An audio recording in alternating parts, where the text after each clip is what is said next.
जय श्री राधा कृष्ण। जय श्री कृष्णा। राधे राधे। हर हर महादेव। ओम नमो भगवते वासुदेवाय नमः। जय श्रीमन नारायण। दोस्तों आइए आज हम सुनते हैं बैसाख मास महात्म्य कथा अध्याय 11वां।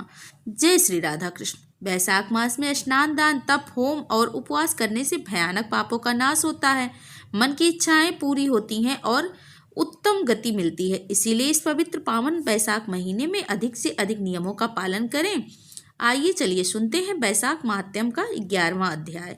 बैसाख मास महात्म्य के 10वें अध्याय में हमने ब्राह्मण और धर्मराज का संवाद सुना, जिसमें धर्मराज ब्राह्मण को 3 प्रेतों के उद्धार की पावन कथा बताते हुए अब आज इस अध्याय में हम आगे राजा महारथ की कथा सुनेंगे। शुरू करते हैं। ब्राह्मण यमराज से बोला, हे धर्मराज, ये बैसाख मास महात्म्य मन को अत्यधिक प्रसन्नता देने वाला है। कृपया मुझे बैसाख मास महात्म्य का और वृतांत सुनाइए। श्री यमराज बोले, हे ब्राह्मण, ये बैसाख मास बहुत ही पावन, पुण्यदायी और फलकारी है। इसके महात्म्य की जितनी प्रशंसा की जाए उतनी ही कम है। आपको बैसाख मास में राजा महारथ का प्रसंग सुनाता हूँ, ध्यान पूर्वक सुनो। पूर्व काल की बात है। महारथ नाम के विख्यात एक राजा थे। उन्हें अपने पूर्व जन्म के पुण्यों के फल स्वरूप बहुत ऐश्वर्य और संपत्ति प्राप्त हुई, परंतु राजा राज्य का सारा भार मंत्री पर रखकर स्वयं काम वासना को सुख भोगने में लगा रहता था। वो राजा ना प्रजा को देखता था, ना राज्य को, और ना ही धन को, ना ही कोई धर्म का कार्य करता था। बस मन, वाणी और कर्म से पूरी तरह भोग विलास में लगा रहता था। उन राजा के पुरोहित का नाम कश्यप ऋषि था। जब राजा को विषयों में रमते हुए बहुत दिन हो गए, तब उनके पुरोहित ने अपने मन में विचार किया कि जो गुरु मोहवश राजा को अधर्म से नहीं रोकता, वो भी उसके पाप का हिस्सेदार ही बनता है। यदि समझाने पर भी राजा अपने पुरोहित की बात नहीं सुनता, तो पुरोहित को किसी तरह का कोई दोष नहीं लगता। उस दशा में राजा ही सारे दोषों का भागी होता है। अब यह सोचकर एक समय पुरोहित कश्यप ने राजा से धर्मानुकूल वचन कहे। गुरु कश्यप ने राजा को कहा है, राजन, मैं तुम्हारा गुरु हूँ, इसीलिए धर्म और अर्थ से युक्त मेरी बात सुनो। राजा के लिए यही धर्म है कि वो अपने गुरु की आज्ञा में रहे। गुरु की आज्ञा का आंशिक पालन भी राजाओं की आयु, लक्ष्मी और सुख को बढ़ाने वाला होता है। तुमने दान के द्वारा कभी ब्राह्मणों को तृप्त नहीं किया, भगवान श्री विष्णु की आराधना नहीं की, कोई व्रत, तपस्या तथा तीर्थ भी नहीं किए। महाराज, कितनी ही दुख की बात है कि तुमने काम के अहीन होकर कभी भगवान के पवित्र नामों का स्मरण भी नहीं किया। तुमने अबलाओं की संगत में पड़कर विद्वानों की संगति नहीं की। एकमात्र धर्म ही सबके से महान और शेष है, जो मृत्यु के बाद भी साथ ही जाता है। शरीर के उपभोग में आने वाली अन्य जितनी वस्तुएं हैं, वे सब यही नष्ट हो जाती है। धर्म की सहायता से ही मनुष्य दुर्गति से पार होता है।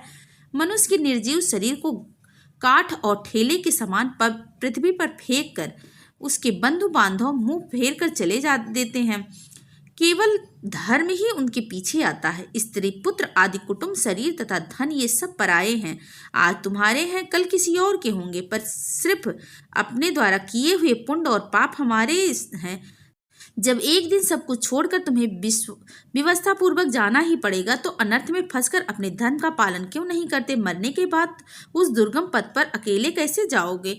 यहाँ से प्रस्थान करने के बाद तुम्हारे पीछे कुछ भी नहीं जाएगा, केवल पाप और पुण्य तुम्हारे साथ जाएंगे, पीछे जाएंगे। इसीलिए तुम आलस्य छोड़कर वेदों तथा स्मृतियों में बताए हुए देश और कुल के अनुरूप हित कर काम करो, उसका पालन करो। शास्त्रों में बताए हुए सदाचार का सेवन करो। धन और काम भी यदि धर्म से रहित हो तो उसका परित्याग करना चाहिए। व्यसन यानी बुरी आदतें और मृत्यु इनके व्यसन को ही कष्टदायक बताता है। व्यसन में पड़े हुए राजा की दुर्दशा होती है, और जो व्यसन से दूर रहता है वह स्वर्गलोक में जाता है। पापों में फंस जाने पर वैभव भोग स्थिर नहीं रहते, वे शीघ्र ही नष्ट हो जाते हैं। यदि मनुष्य मोह में पड़ जाए, स्वयं विचार करने में असमर्थ हो जाए, तो उसे विद्वान सहित के पास जाकर प्रश्न करना चाहिए। वे पूछने पर यथोचित कर्तव्य का उपदेश देते हैं। कल्याण की इच्छा रखने वाले को हर उपाय से काम और क्रोध को बस में करना चाहिए, क्योंकि वे दोनों मनुष्य कभी कल्याण नहीं होने देते। राजन, काम बड़ा बलवान है, वो शरीर के भीतर रहने वाला महान शत्रु है। अपने कल्याण की अभिलाषा रखने वाले पुरुष को अब उसके अधीन नहीं होना चाहिए। अतः विधि पूर्वक पालन किया हुआ धर्म ही सबसे श्रेष्ठ है। इसीलिए तुम धैर्य धारण करके धर्म का ही आचरण करो। यह स्वास्थ्य बड़ा चंचल है, जीवन उसी के अधीन है। ऐसी स्थिति में भी कौन मनुष्य धर्म के आचरण में विलंब करेगा। राजन, जो वृद्धावस्था को प्राप्त हो चुका है उसका चित्त भी इन विषयों की ओर से नहीं हटता। यह कितनी ही शोक की बात है। राजन, तुम्हारे लिए सर्वोत्तम हित की बात करता हूँ, क्योंकि मैं तुम्हारा पुरोहित और तुम्हारे भरे बुरे कर्मों का भागीदार हूँ। मुनियों ने ब्रह्म हत्या, सुरापान, चोरी, गुरु पत्नी गमन आदि महापातक बताए हैं। उनमें से मनुष्य द्वारा मन, वाणी और शरीर से भी किए हुए जो पाप हैं उन्हें वैशाख मास तुरंत ही समाप्त कर देता है। सूर्य अंधकार का नाश करता है, ठीक उसी तरह वैशाख मास पाप रूपी इस महान अहंकार को सर्वथा नाश कर देता है। इसीलिए तुम विधि पूर्वक वैशाख व्रत का पालन करो। राजन, मनुष्य वैशाख मास की विधि के अनुष्ठान द्वारा होने वाले पुण्य के प्रभाव से जन्म भर किए हुए घोर पापों का परित्याग करके परम धाम को प्राप्त होता है। इसीलिए महाराज, तुम भी इस वैशाख मास में प्रातः स्नान करके विधि पूर्वक भगवान मधुसूदन की पूजा करो। जिस प्रकार कुटने छाटने की क्रिया से चावल की भूसी छूट जाती है, मांझने से तांबे की कालिक मिट जाती है, उसी प्रकार शुभ कर्मों से अनुष्ठान करने से पुरुष के अंतकरण का मैल धूल हो जाता है। राजा ने कहा, हे गुरुदेव, आपने मुझे धर्म की बात बताकर अपनी वाणी से अमृत पिलाया है। यह अमृत सिर्फ आप जैसे महागुरुजन के श्रीमुख से ही मिलता है। आपके वचन इस संसार रूपी रोग और दुर्सनों से मुक्त कराने वाली औषधि है। हे गुरुदेव, सत्य पुरुषों का समागम मनुष्यों को हर्ष देने वाला है, उनके पाप को दूर भगाने वाला तथा जरा मृत्यु का भय दूर करने वाला होता है। संजीवनी बूटी है। इस पृथ्वी पर जो मनोरथ दुर्लभ माने गए हैं वो सब यहाँ साधु पुरुषों के संग से प्राप्त हो जाते हैं। जो पापों का अपहरण करने वाले सत्संग की गंगा में स्नान कर चुके हैं, उन्हें दान, तीर्थ, सेवन, तपस्या तथा यज्ञ करने की क्या जरूरत है। हे गुरुदेव, आज के पहले मेरे मन में जो जो भाव उठते थे वे सब केवल काम सुख के प्रति लोभ उत्पन्न करने वाले थे, पर आज आपके दर्शन से तथा वचन सुन के विपरीत भाव आ गया है। मूर्ख मनुष्य एक जन्म के सुख के लिए हजारों जन्मों का सुख नष्ट करता है और विद्वान पुरुष एक जन्म से हजारों जन्म बना लेते हैं। कितने खेद की बात है कि मैंने अपने मन को सदा काम के सुख से ही फंसाए रखा है और इसी कारण से अभी तक कुछ भी आत्म कल्याण का कार्य नहीं किया। हाय, मेरे मन में एक कैसा मोह है जिसे मैंने स्त्रियों के फेर में पड़कर अपनी आत्मा को घोर विपत्ति में डाल दिया, जिसका भविष्य अत्यंत दुखमय है तथा जिसे पार पाना बहुत ही कठिन है। हे गुरुदेव, आपने अपनी वाणी से आज मुझे मेरी स्थिति का बोध करा दिया।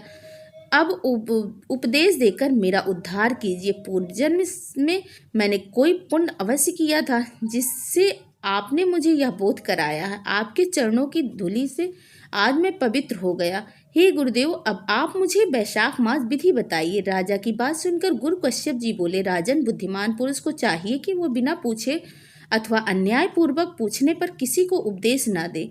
लोक में जानते हुए भी जड़वंत जनजान की भांति आचरण करें, परंतु विद्वान शिष्यों तथा श्रद्धालु पुरुषों को अपने हित की बात कृपा कर पूर्वक बिना पूछे ही बतानी चाहिए। राजन, इस समय तुम्हारा मन धर्म में स्थित हुआ है, इसीलिए तुम्हें वैशाख स्नान के उत्तम व्रत का पालन कराऊंगा। तदंतर पुरोहित कश्यप ने राजा महाराज से वैशाख मास में स्नान, दान और पूजन कराया।